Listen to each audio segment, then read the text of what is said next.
In this video, we'll define a function that extracts and returns the month from a string using the split method.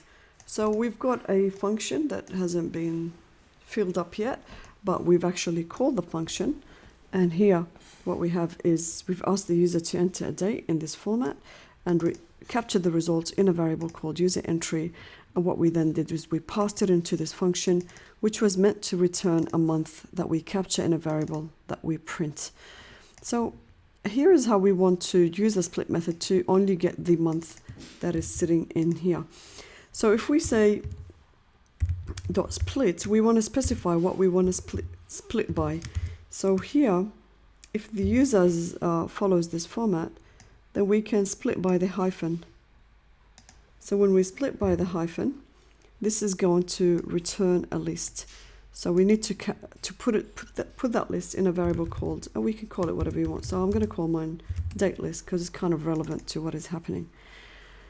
And so, for example, if what we pass or what the user enters, let's just assume that the user enters today's date, which is 2023, July 5th.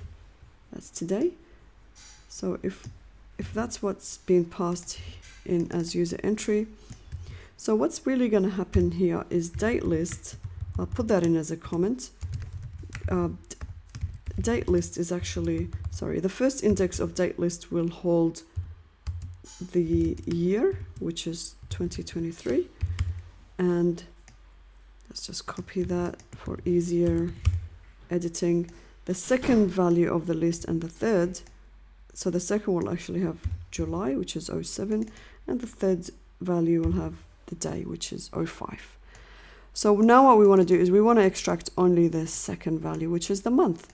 So all we need to do is reference this part here. So this is actually going to return 07, but we need to capture that in a variable called month, like we did in the previous video, and we just want to return the month. That's it. That's how we change this program compared to the previous one. So let's try and see how this works. So if we say 2023 07 05, that returns the month. And of course, if we change that to say 2, that's going to return the day. But obviously that doesn't reflect with the namings of our variables. So that just to show you how you can access different parts of the list. But because we've said it's a month, it doesn't make sense if we return the day instead. So that's it. I hope this was helpful, and I'll see you in the future ones.